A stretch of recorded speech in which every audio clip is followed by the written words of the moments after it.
Meu nome é Eduardo Alexandrino Cérvulo de Medeiros, sou paulistano, nasci na Zona Leste, na Penha, em São Paulo, e desde pequeno, venho de uma família modesta, muito simples.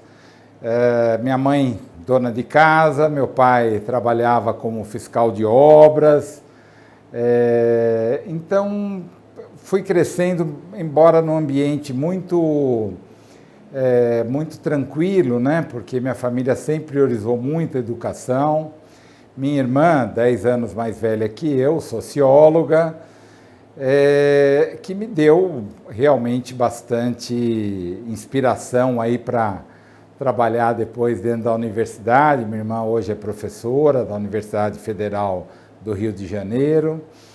E eu fui criado nesse ambiente, um ambiente de muita luta, mas com um grande estímulo à educação. Eu sempre procurei alternativas, para ter meus próprios recursos. Desde pequeno sempre gostei muito disso. E com 13 anos, hoje já seria trabalho infantil, mas com 13 anos eu comecei a trabalhar numa farmácia, Cheguei em casa, falei para o meu pai e para a minha mãe que tinha arrumado um emprego. Então, uma farmácia chamada Droga Marciete, lá pertinho de casa, pertinho na esquina, numa rua próxima de casa, e isso também me inspirou bastante para depois a escolha para o curso de medicina. Me possibilitou o convívio com clientes que procuravam orientação de medicamentos, e rapidamente eu notei que me dava muito bem com essa estrutura. Tinha um farmacêutico já bastante antigo que preparava as fórmulas, eu acompanhava ele, então isso me deu uma inspiração muito boa. Posteriormente, já com 18 anos, eu fui voluntário, fui para o Exército, fiz o curso de infantaria, no CPOR, onde eu saí como tenente. Também foi uma experiência muito boa do ponto de vista de disciplina, de aprendizado, e foi muito rico para mim. Quando prestei vestibular, entrei no curso de medicina, na Faculdade de Medicina do ABC, lá que eu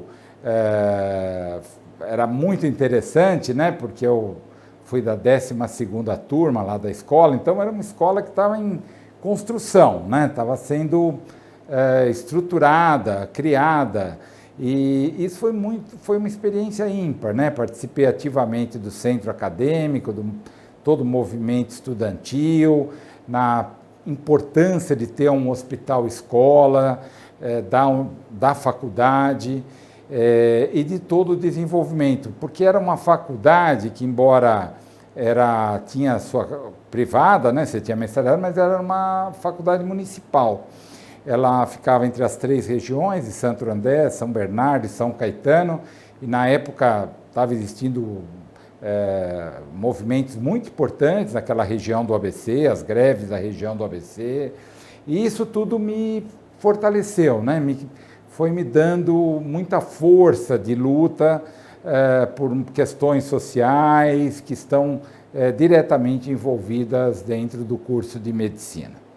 E já lá na faculdade, já no diretório acadêmico, a gente já trabalhava a questão da reforma universitária, sempre me interessou essa questão do ensino médico. Para mim era um prazer muito grande estar ativamente discutindo essas questões e coisas que eu fui levando até agora durante toda a minha vida. Bom, minha história aqui na Escola Paulista de Medicina foi a partir de 1989, eu entro aqui logo depois da residência na infectologia para fazer pós-graduação. Então, tinha o interesse de fazer uma carreira universitária,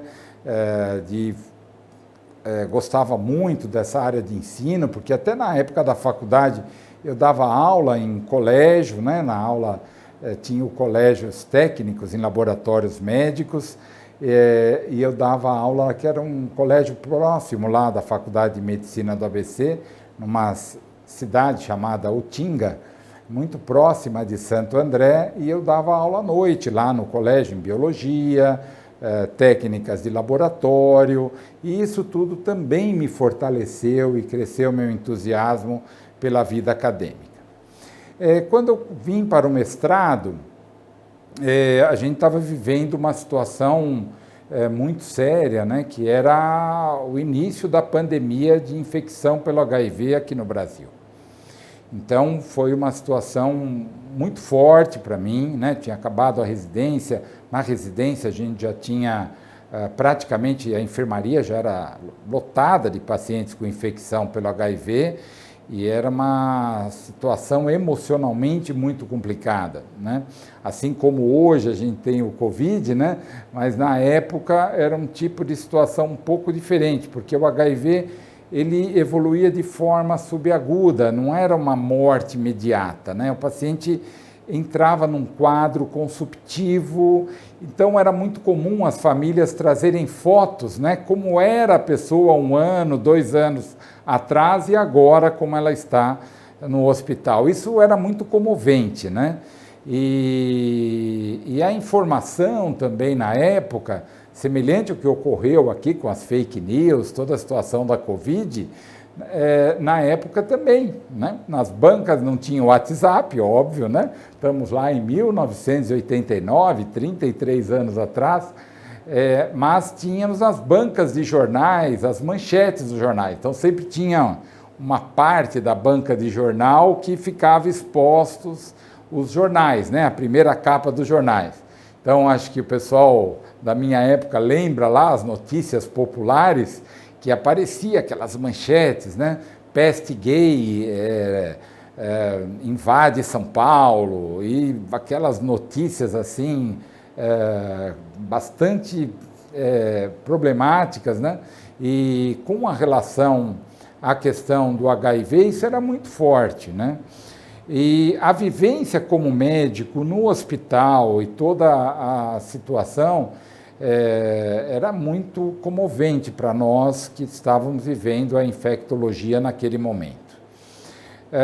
Muitos pacientes evoluíam com um quadro de emagrecimento muito rápido, chegavam com tumorações pelo corpo, quer dizer, o aspecto do paciente era um aspecto muito consumido de uma doença crônica, e muitos deles, né? Então você pega um indivíduo de 20, 30 anos, paraplégico, com quadro emagrecido, porque como não existia tratamento específico para o HIV na época, muitos pacientes desenvolviam um quadro que a gente chama de mielite transversa, então eles ficavam paraplégicos, né?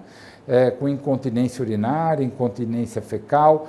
Então era uma situação realmente muito triste, né? Essa convivência, e a mortalidade também desses pacientes no ambiente hospitalar era muito alta.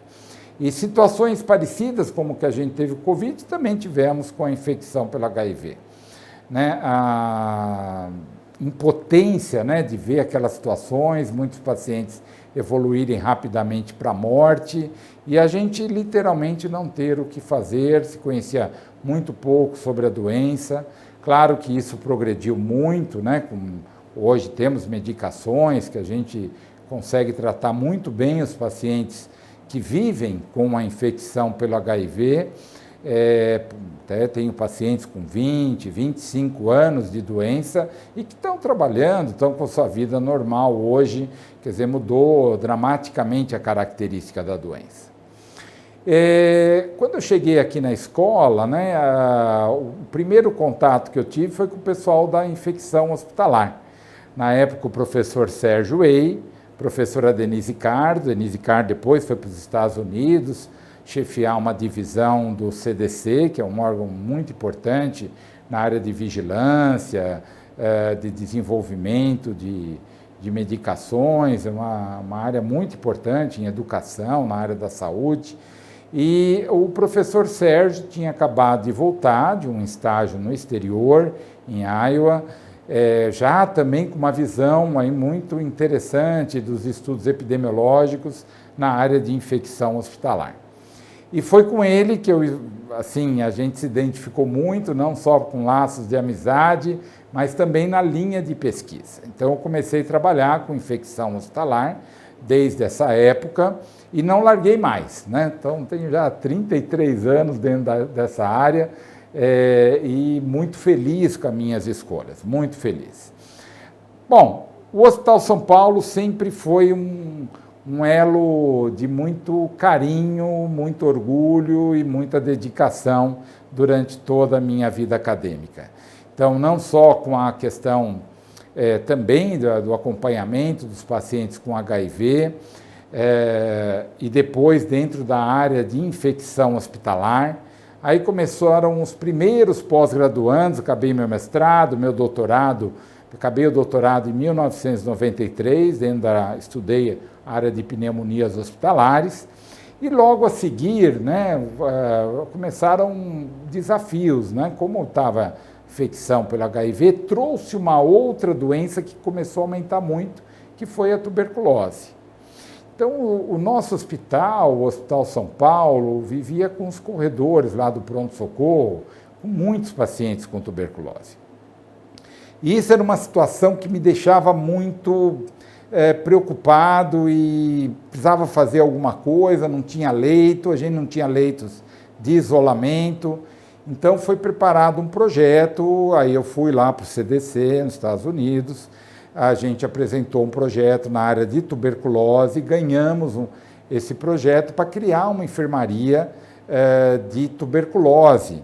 Então, a gente recebeu um financiamento para fazer o estudo em profissionais da área da saúde, parte desse dinheiro foi utilizado na enfermaria, e também, né, o professor Adalto Castelo, da nossa disciplina, junto com o professor Pignatari, o professor Reinaldo, submeteram um projeto importante, que era um projeto Pronex, né, que era um programa ligado ao Ministério da Ciência e Tecnologia, com apoio da FAPESP, de estímulos a centros de pesquisa em consolidação. Então, com essa verba, e aí com todo o apoio do hospital, o professor José Roberto, na época diretor superintendente, então com esse financiamento, com a força da disciplina e com o apoio do hospital, nós construímos a primeira enfermaria de isolamento aqui de São Paulo, com certeza, e provavelmente do Brasil, mas certamente era uma enfermaria com todas as características, tinha uma antessala, trocas de ar, pressão negativa. Tem um colega que eu conheci lá, um engenheiro chamado Paul Jensen, ele veio aqui para o Brasil nos orientar na área da construção, foi contratado uma firma especializada e aí construímos a nossa primeira unidade de isolamento do Hospital São Paulo. Estávamos lá em 1998, né? Então já há algum tempo. Então, junto com o Pronex, junto com esse apoio do CDC, fizemos um grande trabalho aí de prevenção de tuberculose na instituição e foi muito gratificante, porque nós acabamos com os pacientes que ficavam esperando lá no pronto-socorro, com risco para os profissionais de saúde, e tinham uma unidade de isolamento onde eles podiam serem internados. E essa unidade foi muito importante, né? E daí com todo o trabalho na CCIH, na infecção hospitalar, também foi muito gratificante que, como membro da disciplina, junto com o professor Sérgio, o professor Pignatari, nós ganhamos aí o primeiro prêmio Jovem Cientista na área de infecção hospitalar do CNPq. Então fomos lá, recebemos do então presidente, Fernando Henrique Cardoso, aí fomos premiados, professor Sérgio, eu como orientador também, o professor Pignatari, a gente recebeu esse prêmio, foi muito gratificante para nós, com trabalhos dentro da área de infecção hospitalar. Então, esses anos, né, estamos lá nos anos 2000, foi muito interessante, né? Tanto pelo crescimento da disciplina de infectologia, ter conseguido um projeto que conseguiu aglutinar toda a disciplina, criar novos serviços. Isso ajudou também a criação do ambulatório específico de infecção pelo HIV, que foi criado junto com outros serviços, ampliação dos laboratórios de pesquisa. Então foi muito bom, tanto para a Escola Paulista de Medicina, para o Hospital São Paulo, como também para a nossa disciplina e para a pesquisa, porque a disciplina ganhou em produtividade, na pós-graduação, no crescimento da pesquisa e de uma assistência de boa qualidade. Caminhando um pouquinho mais, em 2006 surge uma nova epidemia na Ásia, que foi a gripe aviária. Então era um vírus diferente, um vírus influenza, que era transmitido por aves, somente aves migratórias. E na época, lá em 2006, estava tendo um grande prêmio de Fórmula 1 aqui no Brasil. E um dos diretores de uma grande companhia, né, de fabricação de carros, veículos automobilísticos, veio para o Brasil para assistir esse prêmio de Fórmula 1. Era um alto executivo e ele começou com um quadro gripal no voo. Quando ele chegou no aeroporto, estava todo mundo preocupado com a gripe aviária, o que ia acontecer. Era uma situação que os jornais toda hora... mas não tinha nenhum caso aqui no Brasil. E ele foi encaminhado para um grande hospital privado, aqui na época, aqui em São Paulo, mas ele chegou lá no hospital, mandaram ele embora rapidinho, porque os pacientes que iam no pronto-socorro, mesmo os pacientes do hospital quiseram ter alta, porque não souberam pelo jornal que era uma suspeita de gripe aviária e queriam sair correndo lá desse hospital. Para onde que ele veio? Para o Hospital São Paulo, para a nossa unidade de isolamento. E ele era um japonês, né? Ele falava muito português, não falava nada, falava um pouco de inglês. Foi muito interessante, porque ele ficou com a gente lá na enfermaria. Foi um momento muito crítico, né? Porque a vigilância, jornalista, e a gente conseguiu administrar essa situação. No final não era uma gripe aviária, era uma influenza. Entretanto, né? Era uma influenza do tipo B, não era a influenza aviária. E, entretanto, mostrou, né, e projetou a nossa enfermaria de isolamento como uma unidade padrão para esse tipo de situação. Isso teve um reflexo no Brasil inteiro, né, pela importância. E muitos hospitais começaram a caminhar para a criação de unidades de isolamento. Foi assim com o Emílio Ribas, o Hospital das Clínicas e outros hospitais. Eu acho que isso também foi um ganho da importância da divulgação dessa situação. Bom, mas em 2009 a gente vive uma coisa real, que aí foi a pandemia de influenza H1N1. Então, hoje, quando eu penso nessa situação, né, penso que foi até um treinamento para o Covid atual, porque na época a gente criou uma unidade separada do hospital para atendimento dos pacientes. Estávamos lá em 2009, então era um PA da pneumologia que ficava bem na frente lá da porta do hospital. Então foi uma unidade específica para atendimento desses pacientes. O hospital também encheu de pacientes, muitos pacientes internados, muitos residentes adquiriram influenza, assim como alunos. Então, foi uma situação um pouco parecida com a Covid, claro, de outra magnitude, né? Sem tanta gravidade como a situação da Covid. Depois surgiram as vacinas para H1N1, isso foi controlado, essa pandemia, e se manteve razoavelmente estável nesse processo. Nossa unidade de isolamento sempre auxiliando o hospital, isso foi muito importante. Quando a IA surge em 2017, 2018, várias epidemias de febre amarela aqui em São Paulo e posteriormente, né, até o professor Reinaldo estava lá na enfermaria e chega um aluno com um pouco de febre, manchas pelo corpo e ele pensou em sarampo, colhemos material e era sarampo. Então nós estamos lá em 2018. Então, a gente pegou essa epidemia de sarampo, nossa unidade serviu também de retaguarda para casos de sarampo.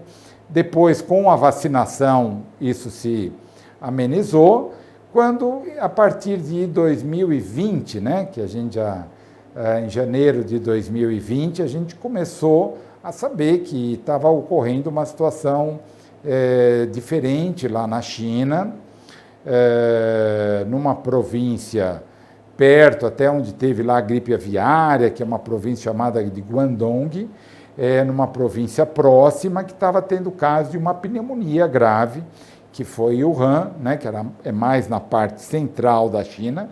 Guangdong é na parte sudeste da China. Então veja que muitas dessas pandemias surgiram na China e tinha uma relação muito direta com animais, e se achou que provavelmente havia algumas mutações nesses vírus que propiciavam essas pandemias e tinha uma relação também com animais. E essa província de Wuhan, onde começavam a aparecer as pneumonias, isso se disseminou rapidamente na China, em toda a Ásia, depois na Europa, e vem para o Brasil. Então, lá desde janeiro, a gente começou a organizar o hospital intensamente para receber essa situação. E organizamos o serviço e vivemos até hoje essa pandemia de Covid. E aí é uma situação muito importante, né, a gente ressaltar a importância de ter uma direção firme, que lutou intensamente, aí a figura do professor José Roberto, junto com os demais diretores, né, apoiou junto com a disciplina de infectologia, a disciplina de terapia intensiva, pneumologia, todo o serviço de farmácia, enfermagem, enfim, foi uma união de forças para que a gente pudesse responder adequadamente a essa pandemia, e até hoje a gente está nessa luta de combate a essa situação.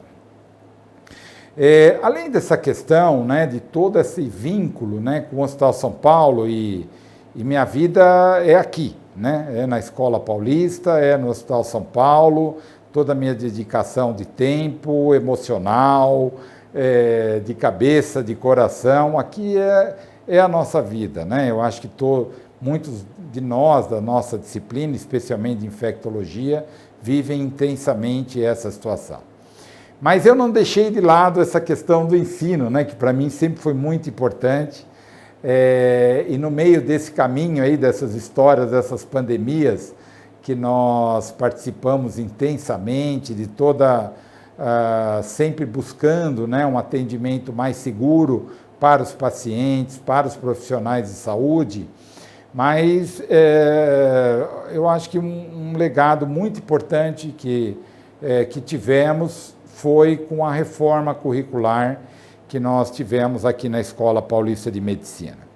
O professor Antônio Carlos Lopes, ele assume a diretoria em 2011 aqui na escola, e já no início de 2012 eu já estava como coordenador do curso médico, e ele me dá essa tarefa, né, de organizar a reforma curricular no curso médico. E foi muito intenso, porque a gente tinha um currículo que já estava um pouco defasado, e é um assunto, né, que eu gosto muito, só que eu precisava estudar, me aprofundar, conhecer outras experiências.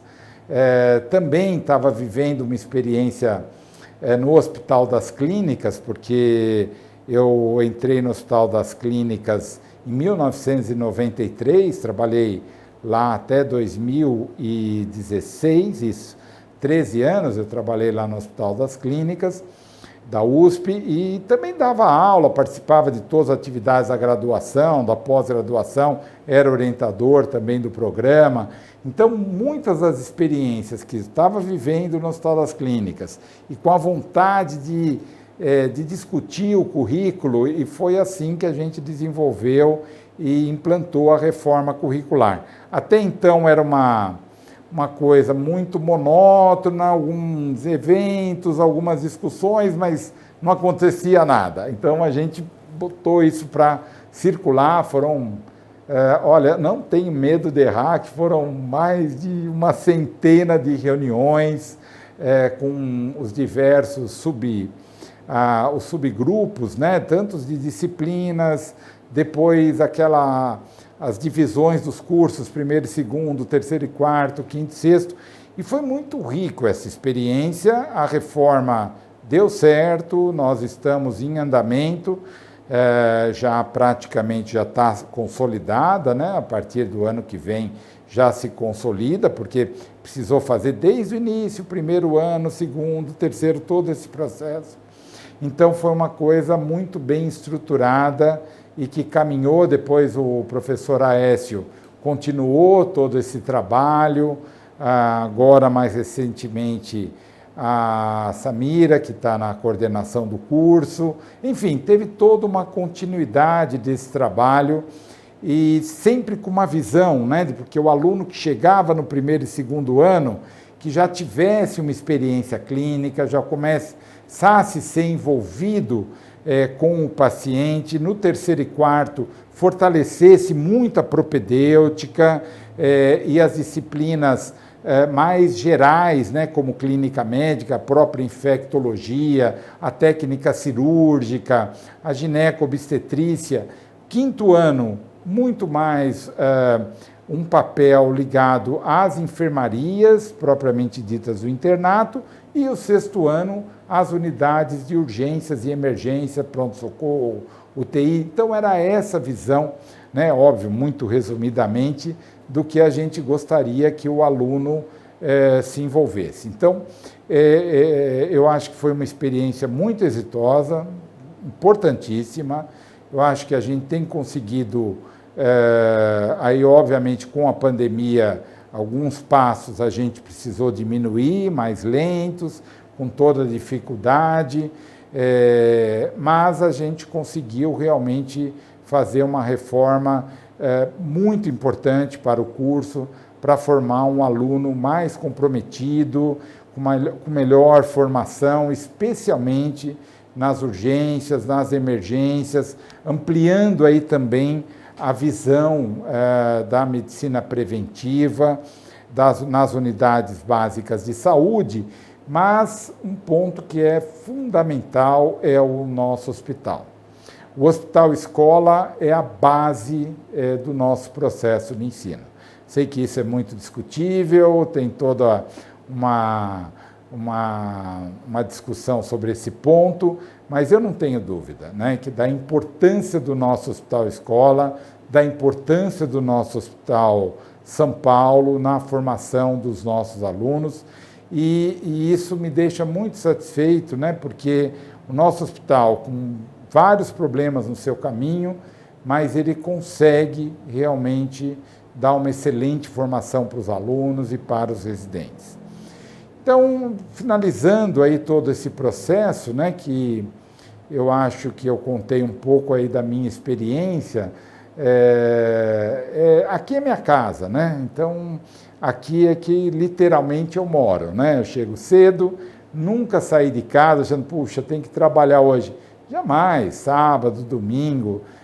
Para mim é uma satisfação. Aqui que eu tenho minha produção científica, aqui que eu tenho meus alunos de graduação, de pós-graduação, me envolvo intensamente com eles, seja no curso, nas aulas, seja nos projetos de pesquisa e também, né, podendo contribuir com a pesquisa no nosso hospital universitário, dando maior segurança para os pacientes, isso é muito importante, e prevenindo as infecções que ocorrem dentro do ambiente hospitalar, porque isso é um ponto básico, né, da minha formação, que é exatamente dentro dessa área de prevenção e controle das infecções hospitalares.